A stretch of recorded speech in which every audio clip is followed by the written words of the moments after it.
কারণ আজকের খবরটি হলো নবম জাতীয় বেতন স্কেল অনুযায়ী পেনশনভোগীদের জন্য বহুল প্রতীক্ষিত গেজেট প্রকাশিত হতে চলেছে। সম্মানিত দর্শক, এবার আসা যাক সবচেয়ে গুরুত্বপূর্ণ প্রশ্নে। কেন জুন বা জুলাই মাসেই গেজেট আসার সম্ভাবনা সবচেয়ে বেশি? এই প্রশ্নের উত্তর বুঝতে হলে কয়েকটি বিষয় একসাথে দেখতে হবে। প্রথম কারণ হলো বাজেট।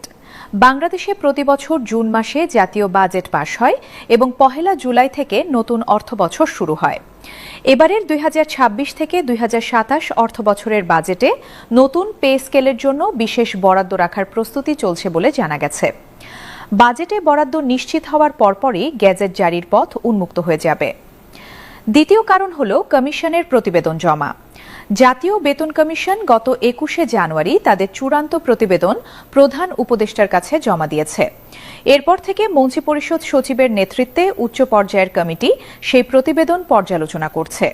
এই পর্যালোচনা প্রক্রিয়া এখন প্রায় চূড়ান্ত পর্যায়ে রয়েছে বলে সূত্রগুলো জানাচ্ছে। তৃতীয় কারণ হল রাজনৈতিক প্রতিশ্রুতি। সরকার বারবার জানিয়েছে 1 জুলাই থেকে নতুন পে স্কেল কার্যকর হবে। সেই প্রতিশ্রুতি রক্ষা করতে হলে জুনের মধ্যেই গেজেট প্রকাশ করতে হবে। চতুর্থ কারণ হল কর্মচারীদের চাপ।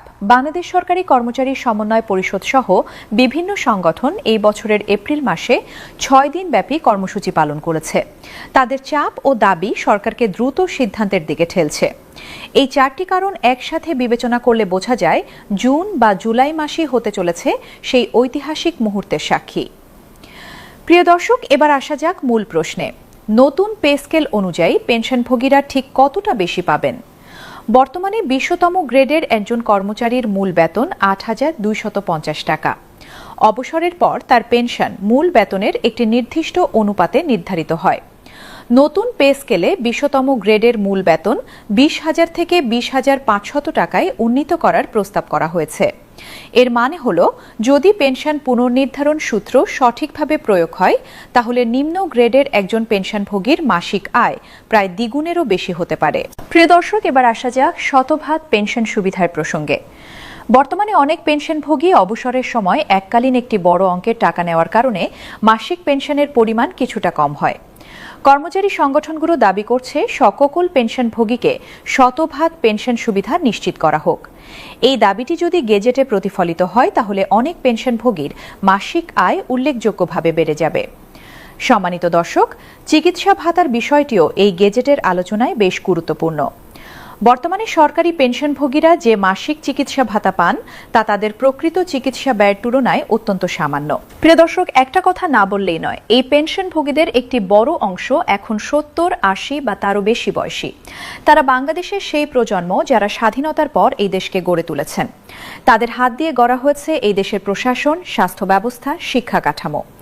আজকে যে বাংলাদেশে আমরা বসবাস করছি তার পেছনে তাদের অবদান অনস্বীকার্য। এই মানুষগুলো তাদের শেষ জীবনে যদি একটু ভালো থাকতে পারেন, যদি অন্যের মুখাপেক্ষী না হয়ে নিজের পায়ে দাঁড়াতে পারেন, তাহলে এটাই হবে রাষ্ট্রের সবচেয়ে বড় কৃতজ্ঞতার প্রকাশ। সম্মানিত দর্শক, শেষ করার আগে একটু বলতে চাই সেই মানুষগুলোর কথা যারা হয়তো এই গেজেটের খবর পাওয়ার আগে চিরবিদায় নিয়েছেন। যে বৃদ্ধ মানুষটি শেষ নিঃশ্বাস পর্যন্ত অপেক্ষা করেছেন একটু বেশি পেনশনের জন্য, কিন্তু সেই স্বপ্ন পূরণ হওয়ার আগেই চলে যেতে হয়েছে, তাদের কথা মনে পড়ছে। তাদের রেখে যাওয়া পরিবারের জন্য হলেও, তাদের স্মৃতির প্রতি শ্রদ্ধা জানাতে হলেও এই গেজেটটি যেন সময় মতো আসে এবং সঠিকভাবে বাস্তবায়িত হয়, এটাই আমাদের একমাত্র প্রার্থনা। প্রিয় দর্শক, সব মিলিয়ে আজকের আলোচনায় একটাই কথা স্পষ্ট হয়ে উঠেছে। জুন বা জুলাই মাসের মধ্যে যদি সত্যি এই গেজেট প্রকাশিত হয় তাহলে এটি হবে বাংলাদেশের ইতিহাসে একটি স্মরণীয় মুহূর্ত। লক্ষ লক্ষ পেনশনভোগী পরিবারে সেদিন যে আনন্দ হবে তা ভাষায় প্রকাশ করা যাবে না। দীর্ঘ 11 বছরের প্রতীক্ষার অবসান ঘটবে। বার্ধক্যের কষ্টের মাঝে একটু স্বস্তির বাতাস বইবে। আমরা চেষ্টা করব এই গেজেট সংক্রান্ত প্রতিটি নতুন আপডেট সবার আগে আপনাদের কাছে পৌঁছে দিতে।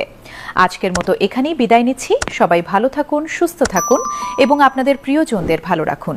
আল্লাহ হাফেজ।